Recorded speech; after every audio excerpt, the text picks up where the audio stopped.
Siya na to si Henry ay Mayora Naik TV. Mayora Naik TV YouTube channel. Suportahan natin. Kalingap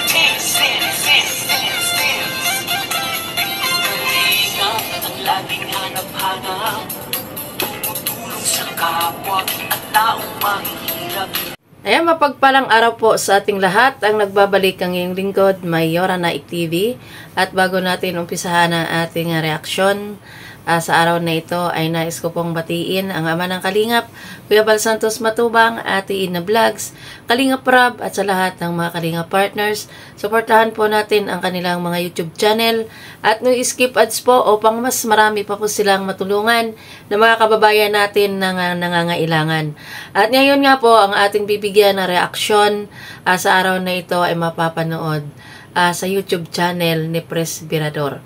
So, ito, siya ang nagpapatotoo at ang kwento niya tungkol sa nangyari doon sa nasaksihan niya sa kaarawan o sa event ni Kalingap Jomar. At ito, pakinggan po natin. Magandang araw sa inyong lahat mga kaibigan, mga Kalingap. Narito tayo ngayon sa Bagasbas mga kaibigan. Kasi nga po, masakit mang isipin, hindi tayo nakapasok o may hindi nakapasok doon sa birthday ni Papa Jones. Ang tanong natin mga kaibigan, alam ba ito ni Papa Jones? Baka naman ipinapahamak ninyo si Papa Jones. Baka hindi alam ni Papa Jones. Kasi kahapon, andun ako sa event kahapon na pakain ng Jomcar, mga kaibigan, ay close naman si Papa Jones at saka yung anak ni Yang Mi. Close naman. Ngayon, nagtataka ako kung bakit may mga tao na hindi nakakapasok. So tayo mga kaibigan, nakalista tayo doon, nakalista si Ate Edna, si Kuya Bal Santos Matubang. So, nilakasan natin yung loob na makapasok mga kaibigan kasi nakalista tayo doon. So, ang hindi makakapasok doon ay yung anak ni Yang Mi sa kadahilanang naging basher, mga kaibigan, naging basher. Ito yung masasabi ko mga kaibigan, kung kayo man ay sumusuporta kay Papa Jones, ipinahamak niya si Papa Jones sa mga basher, Kasi naniniwala ako, mga kaibigan, na hindi ito alam ni Papa Jones itong ginawa ninyo. Sa totoo. Ayun, sabi nga ni Presbyrador, siya ay isang president ng Caripa. Yan, suportahan po natin na ginamit lang itong si Papa Jones. Dahil nga dito sa anak ni Yang Mi, na hindi nila pinapasok doon sa Karawan. Dahil nga kahapon nga daw ay close naman ito nga si Kuya Jomar at itong anak ni Yang Mi. At nagtataka nga sila kung bakit nga yung anak ni Yang Mi ay hindi pinapasok doon sa birthday na iyon sa event kung saan ginanap sa Blue Rock. Doon sila nagtataka. Tuloy. Hindi ako basher na inis lang ako kasi hindi tama na nandito tayo sa Kalingap ay dahil sa ganyang pangyayari ay may mga taong mapapahiya na mula pa doon sa malayo, mga kaibigan. Mula pa doon sa malayong lugar na sinadya yung birthday ng tao para makapasok or makipagsiyahan. Hindi naman para makipag-away yun. Dapat kapag may mga ganyang event, kalimutan kung ano man yung nangyari, palipasin. Oo nga, tama nga naman yung tama nga sinabi ni Presbyrador na event yun at ang si Yang Mi ay founder ng Jomcar. Kung ano man ang kanilang hindi pagkakaunawaan at mayroon silang alitan kumbaga, ay dapat i-set aside nga naman. Tama rin naman ang sabi ni Presbyrador. Dapat palagpasin para walang issue. Kaso, dinala dun sa kaarawan mismo ni Papa Jones. Tuloy. Palipasin sana ninyo mga kaibigan at wag nating ipahiya yung kapwa natin tao bilang tao. Hindi na bilang kung ano paman mga kaibigan. Hindi na bilang kung ano paman. Ang tanong dito mga kaibigan, ito ba ay may magandang maidulot kay Papa Jones na napakabait na tao ni Papa Jones? Sana mga kaibigan ay huwag natin iba si Papa Jones dito kasi may isa akong nakausap doon at hindi natin nakikita si Papa Joms at talagang hindi makapasok yung isang bisita, mga kaibigan. Yung anak ni Yang Mi at saka yung kanyang mga kasama ay hindi makapasok doon sa event na yon. Kaya minabuti pa lang ni Kuya Bal. Yun pala. Hindi lang pala anak ni Yang Mi ang pumunta doon sa event na yon. Grupo. Kumbaga, grupo nila Yang Mi. Marami sila na hindi pinapasok. Ay talagang ginwardyahan talaga nila yung kaarawan at ginamit lang para ipakita siguro na talagang may plano talaga silang ipahiya.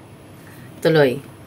Santos Matubang ay umuwi or pumunta dito sa Bagasbas para maaliw yung bata, mga kaibigan. Ang tanong ko sa inyo, mga kaibigan, tama ba yung ginawa nyo? Tama ba yung ginawa ninyo na may mapapahiya na tao?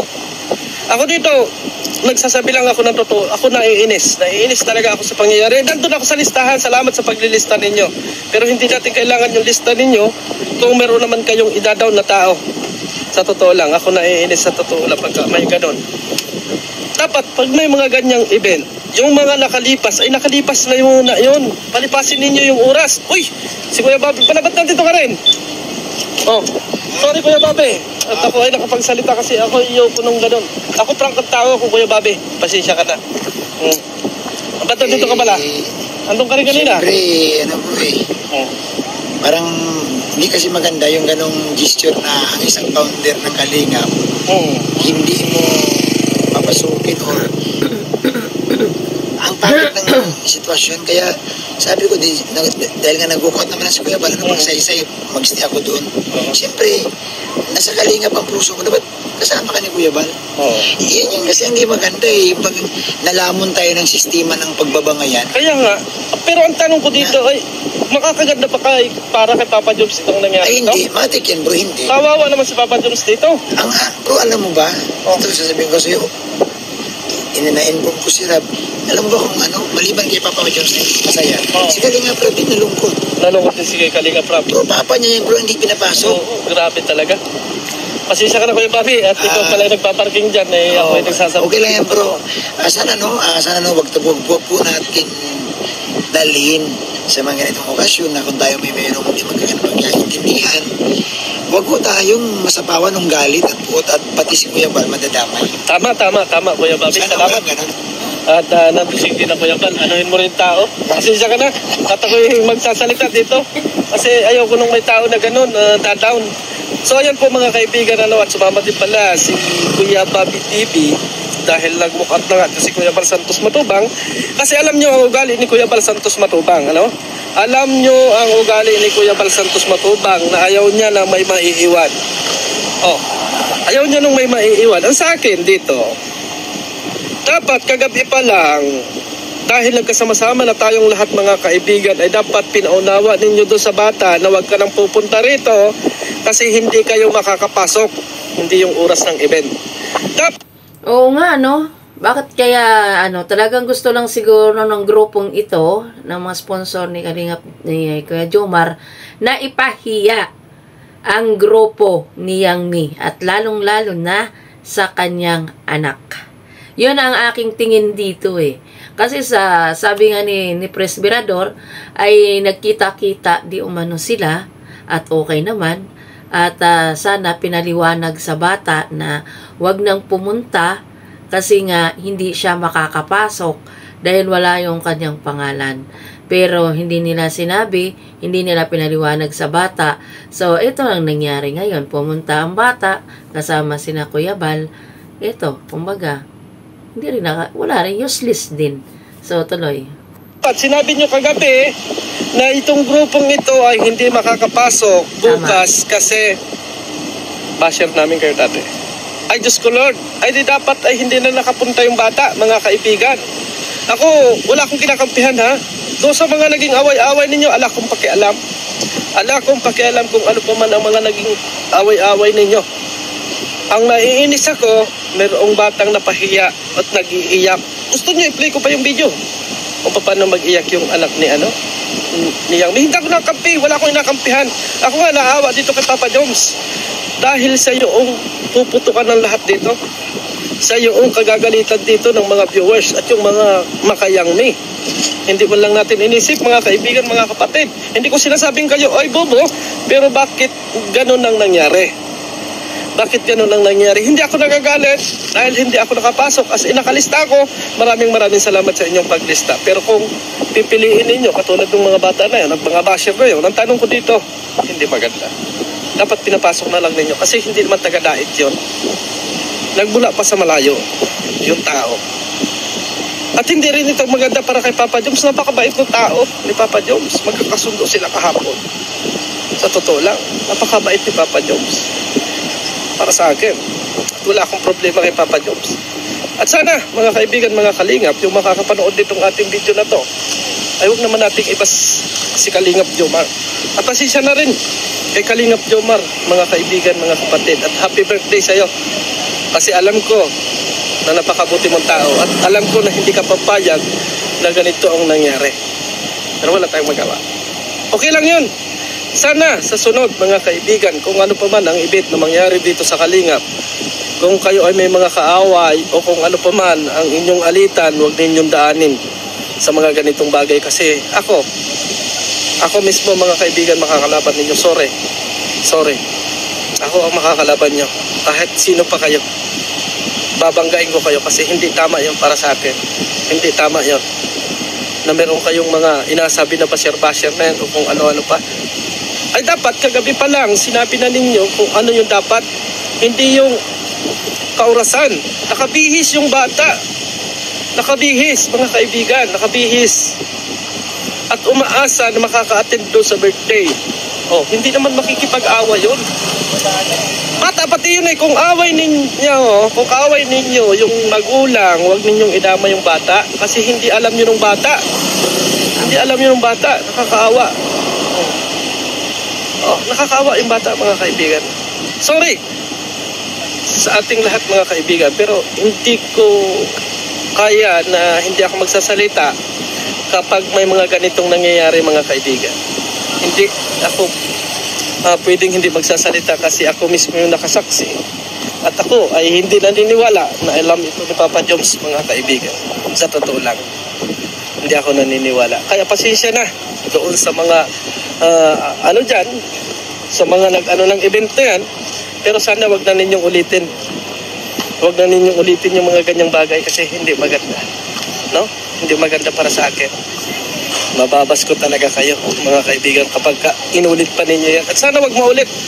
Kung ano pa man yung magiging event dito sa Kalingap, mga kaibigan, ay wag nang maulit itong pangyayaring ito. Hindi maganda. Nasa Kalingap tayo, mga kaibigan, mga kapatid. Nasa Kalingap tayo na kahit hindi pa yan Kalingap, ay ipinapasok natin dito sa Kalingap para magkaroon ng pagkakaisa. Kung mayroong nagiging away dyan, kung mayroong nagiging pagtalo-talo dyan, magtalo-talo lang kayo. Pero huwag kayong magpipersonalan pagdating sa ganitong mga handaan at sa mga event. Lalo na kung ang mapapahamak or ang maapektuhan ay yung mga bata na katulad ng anak ni Yang Ni. Pasensya na. O ako ay naglabas ng sama ng loob. Pero hindi ako galit kay Papa Joms. At ako ay naaawa kay Papa Joms, mga kaibigan, dahil si Papa Joms lahat ang babagsakan ng pangyayaring ito. Si Papa Joms ang babagsakan ng lahat ng ito. Pero wag naman sana ninyong ibas si Papa Joms kasi walang alam si Papa Joms dito. Ako ay naniniwala na wala ditong kaalam-alam si Papa Joms. Pasensya na sa inyong lahat. At ako po siguro ay magpapaalam na. At naiinis lang ako kasi hindi tama para sa akin. Ayan, mga kalingap, narinig natin yung damdamin ni Presbyrador ng Caripa. Ramdam din natin na masama din ang kanyang loob sa nangyari dito sa pa-event na ito. So, ayan, hanggang dito na lang, mga kalingap, ang ating simpleng reaction. So, ingat po ang lahat. Happy weekend and God bless. Bye-bye!